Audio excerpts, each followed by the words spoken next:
जय हिंद दोस्तों।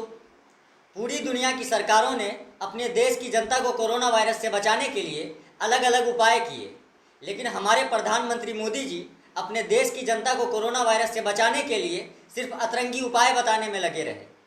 हमारे देश में पहला कोरोना का मरीज 30 जनवरी 2020 को मिला था, लेकिन मोदी जी 7 मार्च 2020 को पहला कोरोना से बचने का अतरंगी उपाय देश की जनता को बताया।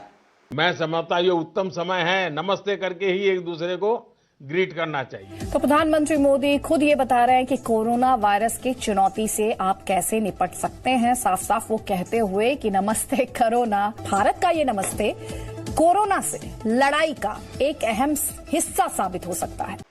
मोदी जी ने कोरोना वायरस से बचने के लिए नमस्ते करने को कहा और इस बकचोदी में 4 चांद लगाने के लिए बीजेपी का एमपी अपनी साइंटिफिक बकचोदी लेकर देश की जनता के सामने प्रकट हो गया कि आदाब करने में तो जो हवा की रेज है वो मुंह में जाएंगी, अस्सलाम वालेकुम करने से तो अंदर जाएंगी, नमस्कार करने से दूर होंगी। लेकिन ये कहाँ की थ्योरी?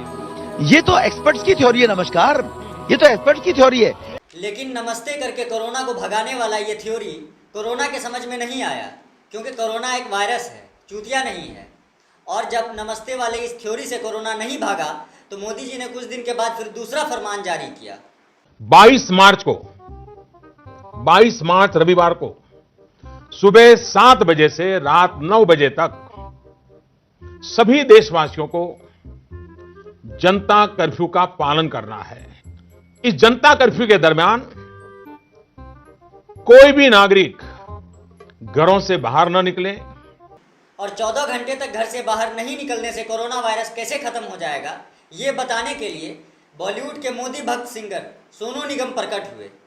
कोरोना वायरस 12 घंटे में निष्क्रिय हो जाता है और जनता कर्फ्यू 14 घंटे का है। तो आप समझ सकते हैं कि ये कितना बड़ा मास्टर स्ट्रोक है जो किसी भी देश ने सही वक्त पे नहीं खेला, जो हम भारतवासी खेलने जा रहे हैं संडे को सुबह 7 से रात के 9 बजे तक। नासा के इस अवैध पैदाइश के हिसाब से कोरोना वायरस इंसान के शरीर से 12 घंटे में निष्क्रिय यानी इनएक्टिव हो जाता है। इसीलिए मोदी जी ने पूरे देश में 14 घंटे का जनता कर्फ्यू लगाया। इधर मोदी जी ने यह सोचा कि इस जनता कर्फ्यू के दिन देश की जनता से कोई ऐतिहासिक बकचोदी करवाकर क्यों ना इस दिन को ऐतिहासिक बनाया जाए। ये सोचकर मोदी जी ने एक और फरमान जारी किया। जनता कर्फ्यू के दिन शाम को ठीक 5 बजे 5 मिनट तक ताली बजा करके, थाली बजा करके, घंटी बजा करके उनका हौसला बढ़ाएं, उनको सैल्यूट करें। ये फरमान सुनते ही मोदी भक्तों की अंधभक्ति अपने चरम सीमा पर पहुंच गया और फिर उन अंधभक्तों ने कुछ इस तरह से थाली बजाकर कोरोना वायरस को भगाने का प्रयास किया।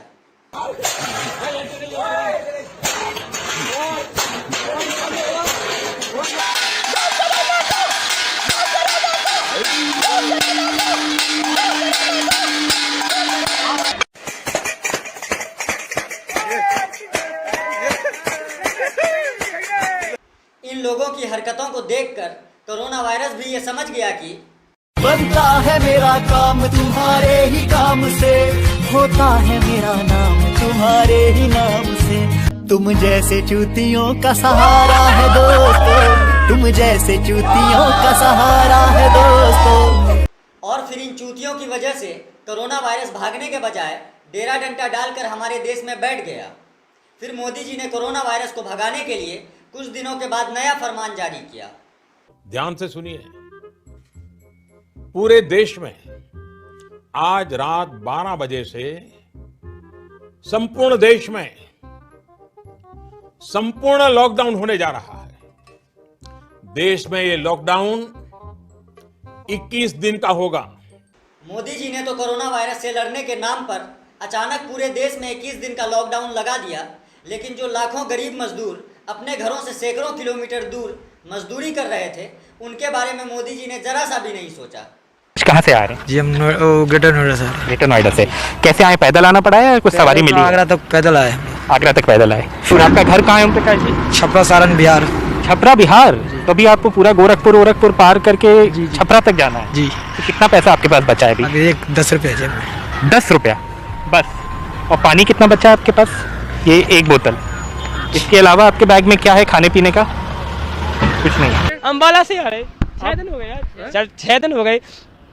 किसी की टूटी हुई साइकिल ली थी कि 500 रुपये टूटी साइकिल ली थी, आज वैसे ही चल रहे हैं। आप मत रोइए भैया, पैरों में चप्पल नहीं है, चिलचिलाती धूप है, बहुत बेइंतहा गर्मी है। इस इंसान को मध्य प्रदेश तक का सफर तय करना है। कौन सा गांव है आपका भैया? छतरपुर जिला जी। तो कैसे जाइएगा? पैदल जाएंगे। पैदल जाइएगा? तो पैदल तो बहुत दूर है, आप कैसे पहुंचिएगा? कुछ साधन ही ना, कुछ सरकार कर रही है। चप्पल आपके? चप्पल टूट गई।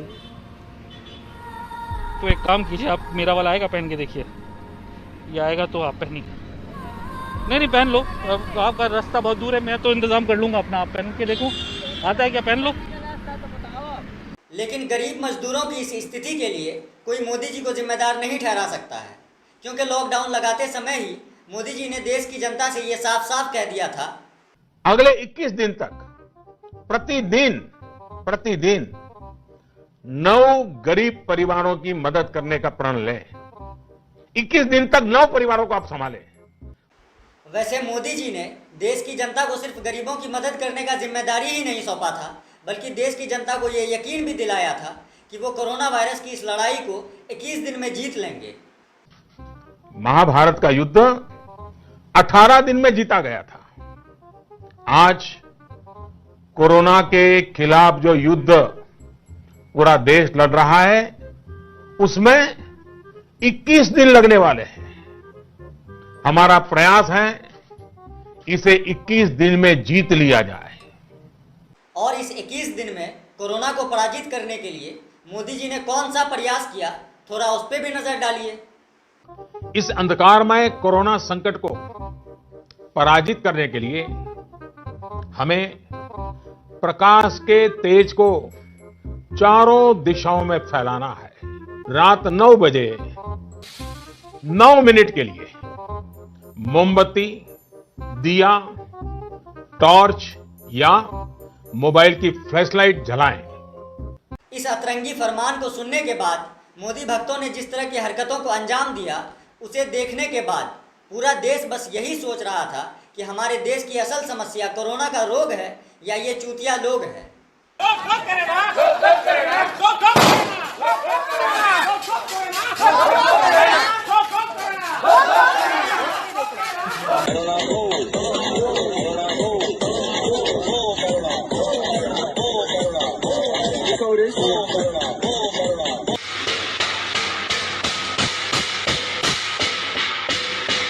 ये मोदी भक्त तो मोदी जी की हर बात को मानकर अपनी अंधभक्ति का सबूत देते रहे, लेकिन मोदी जी अगर अपने भक्तों से ये सब चुतियापा करवाने के बजाय अगर सही समय पर सही कदम उठाते तो आज कोरोना की वजह से हमारे देश की जनता का इतना बुरा हाल नहीं होता।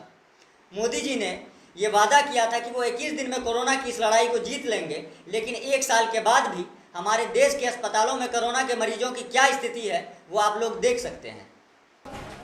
बालाजी काहे ऐसे कैले हते? अरे जल्दी बुलाइए, मुंह से झाग निकल रहा है। बालाजी तू हमारी आवाज सुन रहे हैं? डॉक्टर चिल्लाते रहिए, कोई डॉक्टर नहीं आया, कोई डॉक्टर नहीं आया, कोई डॉक्टर नहीं। इंटरव्यू ले रहा है, मैं पापा को वापस कर पाएंगे, मैं पापा को वापस कर पाएंगे। बोले भी कि पापा को अंदर एडमिट कर दीजिए, उसके बाद जो करना, तो धूप में जोड़ दिए पापा को। बच्चे बुला रहे पापा का, हमें नहीं आना भैया, मतलब भैया नहीं करो बोलना, हमें तो मुझे सुन रहा है, डॉक्टर भी नहीं चेक करना भैया। हमारे देश में सैकड़ों लोग रोज इसी तरह दम तोड़ रहे हैं, मगर मोदी जी अब भी अस्पतालों की स्थिति को बेहतर करने, कोरोना के मरीज के लिए ऑक्सीजन और वैक्सीन का सही इंतजाम करने के बजाय देश की जनता को झूठा आंकड़ा बताने में अपना दिमाग लगा रहे हैं। आज भारत दुनिया के उन देशों में से है जो अपने ज्यादा से ज्यादा नागरिकों का जीवन बचाने में सफल रहा है। मोदी जी के इस दावे पर तो शायद अब कोई मोदी भक्त भी यकीन नहीं करेगा, लेकिन ये दावा करके मोदी जी ने यह साबित कर दिया कि एक व्यक्ति कितना झूठ बोल सकता है, कितनी बार झूठ बोल सकता है, कितने प्रकार का झूठ बोल सकता है, कहां कहां झूठ बोल सकता है, किस किस के सामने झूठ बोल सकता है, वो मुझे सूट करता है। दोस्तों, मोदी जी के इस संदेश को देश की जनता तक पहुंचाना अब आपकी जिम्मेदारी है। आज के इस वीडियो को यहीं पे ख़त्म करते हैं और मिलते हैं अगले वीडियो में अगले मुद्दे के साथ। तब तक के लिए जय हिंद।